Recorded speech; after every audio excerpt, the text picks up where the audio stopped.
সন্তানের আকিকা না দিলে বাবা মার উপরে তিনটি বিপদ চলে আসবে, মারাত্মক তিনটি বিপদ চলে আসবে তাদের লাইফে যদি সন্তানের আকিকা কোনো বাবা মা না দেয়।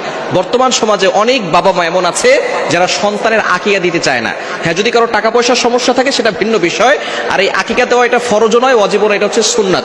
নবীজি সাল্লাল্লাহু আলাইহি ওয়াসাল্লাম আকিকা দিতেন, এবং আকিকা না দিলে কিছু কিছু ক্ষতি হওয়ার সম্ভাবনা থাকে বাবা মার উপরে। এক নাম্বার হচ্ছে, সন্তানের যদি আকিকা না দেওয়া হয় তাহলে যে ক্ষতি হবে সেটা হচ্ছে সন্তান বড় হয়ে বিপদে পড়ে যাবে, বারবার তার উপরে বিপদ আসতে পারে। এখন সন্তানের বিপদ আসা মানেই তো বাবা মার উপরে বিপদ চলে আসা।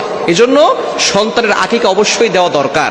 যদি তাদের অ্যাবিলিটি থাকে, সামর্থ্য থাকে, তাহলে আকিকা দিবেন। আকিকা কিভাবে দিবেন? নবীজি সাল্লাল্লাহু আলাইহি ওয়াসাল্লাম আকিকা দিতেন আনিল গোলামি শাতান, অর্থাৎ ছেলের জন্য 2টা বকরি, এবং ওয়ানিল জারিয়াতি শাতুন, এবং মেয়ের জন্য, কন্যা সন্তানের জন্য 1টা। এখন এখানে ছেলের জন্য 2টা কেন আর মেয়ের জন্য 1টা কেন? এটা এই জন্য, ছেলেরা বাহিরে থাকে বেশি, তাদের বিপদ আপদ বেশি হতে পারে, এই জন্য ছেলেদের জন্য আকিকা করতে হয় 2টা। আর মেয়েরা যেহেতু ঘরে থাকে, বিপদ আপদ কম থাকে, এই জন্য তাদের জন্য আকিকা দিতে হয় 1টা। এই জন্য আকিকা যদি কোনো বাবা মা সন্তানের জন্য না দেয়, এই সন্তানদের উপরে মাঝে মধ্যে বিপদ চলে আসে।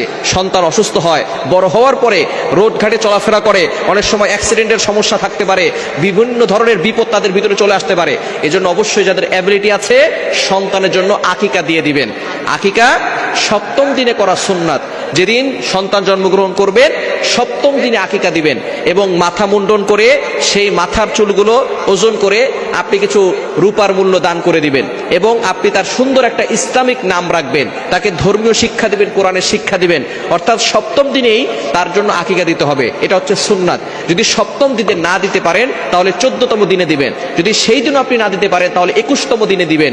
যদি 21তম দিনে না দিতে পারেন, এই পর্যন্ত সুন্নত, বাকি পরের দিন দেওয়া জায়েজ আছে, যে কোনো সময় আপনি দিতে পারেন। তবে সুন্নাহ নিয়ম হচ্ছে আপনি 7 নম্বর দিনে অথবা 14 নম্বর দিনে অথবা 21 নম্বর দিনে আপনি সন্তানের জন্য আকিকা করবেন। ছেলের জন্য 2টা বকরি এবং মেয়ের জন্য 1টা বকরি আকিকা করবেন। 1 নাম্বার বাবা মার জন্য যে বিপদ হবে সেটা হচ্ছে সন্তানের উপর থেকে কখনো বিপদ আপদ কাটবে না। 2 নাম্বার, কোনো বাবা মা যদি সন্তানের আকিকা না দেয় তাহলে সেই বাবা মা পরবর্তী সময় সন্তান যখন বড় হবে, সন্তান পিতামাতার দায়িত্ব পালন করবে না। ভালো করে শুনে রাখেন, যে সমস্ত বাবা মা সন্তানের আকিকা দিচ্ছেন না, টাকা পয়সা থাকার পরেও আপনি আপনার দায়িত্ব পালন করেন নাই, এজন্য সন্তান বড় হওয়ার পরে সন্তানও তাদের দায়িত্ব পালন করবে না। সন্তান পিতামাতার বাধ্য হবে না, সন্তান পিতামাতার কথা শুনবে না।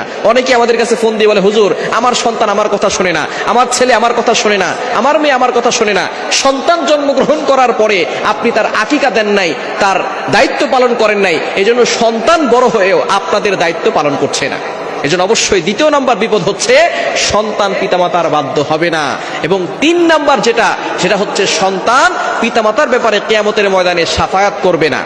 অর্থাৎ তারা বলবে যে আমার বাবা মা আমাদের জন্য আকিকা করেন নাই, সুতরাং আমরা আমাদের বাবা মার ব্যাপারে শাফায়াত করব না। এজন্য